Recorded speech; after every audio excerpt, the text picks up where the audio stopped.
आपको 24 घंटे के लिए देश का शिक्षा मंत्री बना दिया जाए, क्या आप सबसे पहले बदलाव करें? कुछ नहीं कर पाएगा इंसान, कुछ नहीं कर पाएंगे। तो ये फिल्मों में ही है। बॉलीवुड में भले कई खान्स के दबदबे की बात होती रही है, लेकिन कोचिंग में एक खान ऐसे भी हैं जिनका कोचिंग में दबदबा है। सोशल मीडिया पर उनके करोड़ों फैंस हैं जो अपने चकल्लस कोचिंग के चलते हमेशा वायरल होते हैं। आज हमारे साथ मौजूद हैं खान सर, स्वागत है आपका। धन्यवाद सर। वो एक चीज थोड़ा सा हम कह दे कि वो कोचिंग नहीं है, वो मेरा परिवार है, उसमें पढ़ने वाले मेरे छोटे भाई बहन हैं, तो इट्स माय फैमिली है। तो शुरुआत करते हैं। खान सर को खान सर बनाने में सबसे बड़ा योगदान किनका है? उनके दोस्तों का? क्योंकि हमने कभी सुना है आपको कहते हुए कि बहुत साथ दिया जब गरीबी के दिन, स्ट्रगल के दिन रहे होंगे।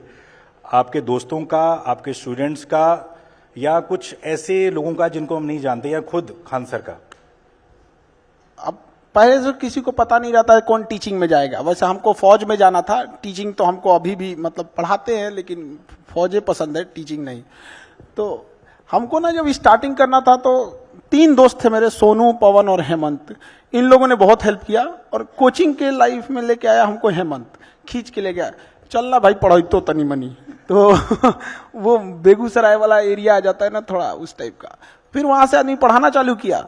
अब पढ़ाते पढ़ाते कब आदमी इधर ही रह गया समझ में नहीं आया। तो किसी को भी ये नहीं पता चलता है कि कौन क्या करेगा। हमको लगता है यहाँ जितने लोग बैठे हैं जिस भी फील्ड में है, आपको कोई स्टार्टिंग में उसको नहीं पता था कि हमको ये करना होगा। ये जिंदगी का उसूल है, चाहेंगे कुछ, होगा कुछ और मिलेगा कुछ। तो सब कुछ चाह लेने से जिंदगी हो जाती तो दुनिया जन्नत बन जाती। अच्छा, आजकल जो सबसे ज्यादा सवाल उठता है कि जो मौजूदा शिक्षा प्रणाली है, क्या आपको लगता है उसमें बदलाव होना चाहिए? क्योंकि दुनिया बहुत आगे बढ़ रही है, कोडिंग की तरफ बढ़ रही है, हमारे यहाँ भी होता है, लेकिन उस लेवल पर अभी आपको लगता है क्या क्या चेंज होना चाहिए? क्या सोचते हैं खान सर? एजुकेशन सिस्टम में बस एक एजुकेशन और सिस्टम की कमी है। एजुकेशन, एक बात बताइए, हमको ये नहीं समझ में आता है, हम लोग बच्चों के सामने एक बड़ा अच्छा सा भाषण दे देते हैं कि शिक्षा का उद्देश्य होता है एक अच्छा इंसान बनना। वो माँ बाप बना देते हैं अच्छा इंसान, वो अच्छे माँ बाप रहेंगे, अच्छा परिवार रहेगा, सराउंडिंग ठीक रहेगी, हो जाएगा वहां पे। क्या उसको भाषण दे रहे हैं? उससे जिंदगी का एक बहुमूल्य समय खींच लिए, आप उसको इंडिपेंडेंट नहीं बना पाए। एक 4 साल अभी के टाइम पे ग्रेजुएशन, 2 साल पीजी, वो इस ग्रेजुएशन और पीजी के दम पर कुछ ही ऐसे ग्रेजुएट डिग्री हैं, जैसे बीटेक हो गया, एमबीबीएस हो गया, आप इक्विवेलेंट करते हैं कॉलेज ग्रेजुएशन वाले से। उस 6 साल का टाइम उससे लेते हैं। उस 6 साल के बीच में वो जब कंप्लीट करके आता है तो वो समाज में कुछ नहीं कर पाता है, वो फ्रस्ट्रेशन होने लगता है। उस 6 साल के बीच में उसे कितना हम स्किल्ड सिखा सकते थे? हर साल अगर 2 स्किल्ड भी सिखाते, 6 महीना बहुत होता है स्किल्ड के लिए, 6 अगर स्किल्ड सिखाते, आज हम लोग किसको, चाइना को ओवरटेक कर रहे होते। आज हमारे पास स्किल्ड की इतनी कमी है जिसका कोई हद नहीं। गांव में आप किसी से कह दीजिए एक टोस्ट बना दो, ब्रेड बना दो, नहीं बना पाते। उसमें क्या चीज रखा है? वो मशीन की खेल है, फर्मेंटेशन है, मशीन बना के दो। गांव में आज कोई ब्रेड खाने जाएगा तो उसको कहेगा फोटानी भइले तो तरह, मतलब इस लेवल का चीज है। तो हम लोग को स्किल्ड जरूरी पड़ा। इंडिया एक ऐसा जगह है, एजुकेशन हम लोग का मेंटल लेवल को अपलिफ्ट करता है, लेकिन परिवार भी तो है, बूढ़े माँ बाप हैं, उनका इलाज भी कराना है, अपना पेट भी भरना है, सोशल रिस्पॉन्सिबिलिटी भी होती है। तो स्किल्ड हमें तुरंत पैसे दे सकता है, एजुकेशन उस चीज को अपलिफ्ट करने में हेल्प करता है। भाई पहले हम खड़े होंगे तब तो दौड़ेंगे, एजुकेशन है तो तुम दौड़ उसको, यार तू उतार देगा हाथ पैर उसका। तो ये चीज होना चाहिए। किस लेवल पे हमारे यहाँ गरीबी है? आज हम लोग ताज होटल में बैठ के ये डिसाइड कर रहे हैं कि सरकारी स्कूल में एजुकेशन कैसे अच्छा होगा। ये वैसा ही है जैसे फ्लाइट के बिजनेस क्लास में बैठ के आप डिसाइड कीजिए कि ट्रेन की जनरल डिब्बा कैसे ठीक होगा। कि आप सरकारी स्कूल से पढ़ के आए हैं, आप कई बार कहते हैं वहां जाके ये देखना पड़ता है कि भैया ऊपर से कुछ ना गिर जाए। बिहार सरकारी स्कूल में गेट बंद हो या ना हो, हम लोग की एंट्री हो जाती है, एग्जिट हो जाते हैं, 50 रास्ते खुले होते हैं, किधर से कूद के भागना है हम लोग को पता होता है। यहाँ मेरा छोटा सा फूट गया, यहाँ पे ना हम लोग स्कूल में पढ़ते थे तो ऊपर से एक टूट के गिर गया था। तो हमें ये देखना पड़ेगा कि हमारे कंट्री में किस लेवल तक गरीबी है।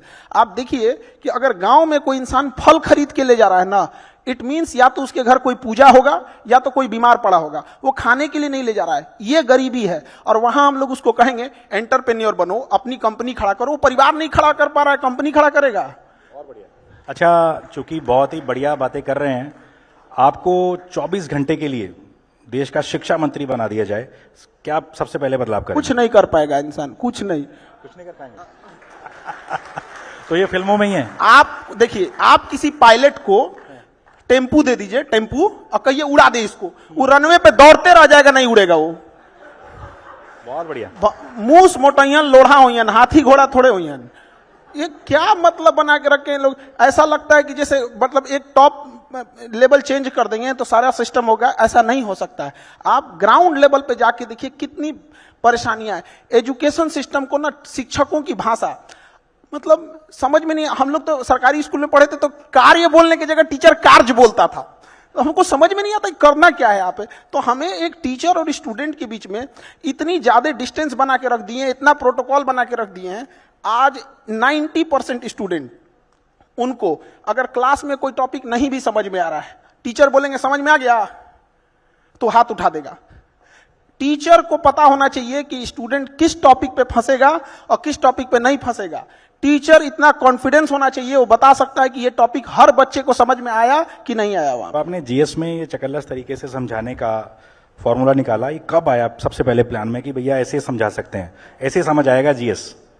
हम लोग जब स्टूडेंट थे ना, तो टीचर लोग इतना लंबा लंबा बात बोलते थे, लोग समझ में नहीं आता था क्या बोले लोग। हम लोग को लगता था कि हम लोग पैदाइशी में कुछ मैन्युफैक्चरिंग डिफॉल्ट हो गया, हम लोग में कुछ लगता है पाठ पूर्जा कम है दिमाग में, समझ में उतना नहीं आता था। उसमें कुछ दोस्त सब जब हम लोग को समझाना चालू किए ना, तब समझ में आया कि भाई ये टीचर लोग जो है ना, ये गड़बड़ मतलब थोड़ा हाई लेवल पे लेके जा रहे हैं। तो हमको लगा कि नहीं, एक टीचर से ज्यादा उसका एक दोस्त बन के पढ़ाइए, फिर देखिए वो अपनी हर एक कमजोरियों को बताएगा वहां, और वो रेस्पेक्ट करेगा। रेस्पेक्ट में कभी कोई कमी नहीं आएगी। रेस्पेक्ट किसका करता है? इंसान, जिससे हमें कुछ सीखने को मिलता है। जैसे उसको लग जाएगा यार ये इंसान ने बहुत बेहतरीन ढंग से पढ़ा दिया, तुरंत वो रिस्पेक्ट में कोई कमी नहीं करेगा। अच्छा, एक चीज और भी है, कोविड के बाद जिस तरीके से आपकी पॉपुलैरिटी बढ़ी है, पहले तो आप काम शिक्षक रहे होंगे, लेकिन क्या आप अकेले बैठ के खान सर सोचते हैं कि भैया आप ठीक ठाक आ गए हैं, आगे क्या क्या करना है हमें अगले 10 सालों में? एज ए इंडिविजुअल क्या लगता है आपको? हमारा उद्देश्य यही था। एजुकेशन जब पढ़ाना हम चालू किए थे, तो मेरे जिस बैच का फीस आज से 10 साल पहले भी 200 रुपये था ना, आज भी 200 रुपया है। और अगर उसका 10,000 भी करें तो पढ़ेगा। लेकिन हम कहना क्या चाहते हैं कि देखिए, ईमानदारी का मतलब ये नहीं होता है कि आपको मौका नहीं मिल रहा है तो आप नहीं लूट पा रहे हैं। ईमानदारी का मतलब होता है कि आपके पास मौका है, फिर भी आप उसको साइड कर रहे हैं। तो हमारा उद्देश्य है कि एजुकेशन इतना आसान होना चाहिए ना, कि एक मजदूर को भी समझ में आ जाए, कि मजदूरी करके भी आए ना तो समझ में आ जाए। यहाँ पे ऐसा नहीं होना चाहिए कि हम तो देखते थे कि तुम कल का क्लास नहीं किए बाबू, आज समझ में नहीं आएगा। क्या चीज बता रहे? तो घर का ढलैया कर रहे हैं क्या, कि दूसरा तल्ला नहीं ढाले तो तीसरा नहीं ढलाएगा? ये कोई बात है? क्यों नहीं समझ में आ सकता है? हाँ, थोड़ा लिंकेज होगा, कुछ टॉपिक ऐसे होते हैं जो नहीं समझ में आता, तो बच्चों के दिमाग में ये भर दिया गया। तो एजुकेशन इतनी आसान होनी चाहिए, किसी को समझ में आए, इतनी सस्ती होनी चाहिए, कोई भी अफोर्ड कर सके, और जो भाषा शैली ये और रिजल्ट ओरिएंटेड होना चाहिए, कि हम जो पढ़ा रहे हैं वो आना चाहिए। अभी हाल ही में रिजल्ट ओरिएंटेड की बात बताते हैं। को बिहार में एक एग्जाम हुआ, बीपीएससी, वो बिहार का सबसे बड़ा एग्जाम होता है, स्टेट पीसीएस होता है। इसलिए आपने काफी प्रोटेस्ट भी किया है? अभी तो प्रोटेस्ट चल ही रहा है, जब तक जीतेंगे नहीं तब तक प्रोटेस्ट चालू रहेगा। तो उसमें क्या हुआ, इतने क्वेश्चन आए कि इंक्वायरी बैठा दी गई हमारे ऊपर कि कहां से क्वेश्चन आ गया, जबकि वो क्वेश्चन हमने फ्री ऑफ कॉस्ट दिया था, 6 महीना पहले दे दिए थे। तो हम तो कभी कभी डर लगता है कि इतना भी क्वेश्चन ना आ जाए कि लोग हमारे ऊपर उंगली उठाने लग जाए। तो बस यही मेरा 3 उद्देश्य है, और एजुकेशन को एकदम सस्ता करना है। अब मेरे यहाँ जैसे बिहार है, वहां से हजारों की संख्या में बच्चे कोटा जाते थे, और कोटा में ना ऐसा हो गया था कि ये बच्चा आया है, लड़का या लड़की, कोई स्टूडेंट, निकाल, इससे पैसा निकालो, हॉस्टल, मेस, ये वो। हम लोगों ने क्या किया कि ना कुआं प्यासा के पास जाए, ना प्यासा कुएं के पास आए, जगह जगह कुआं खुदवा दे, जो जहां है वहीं से पानी लो।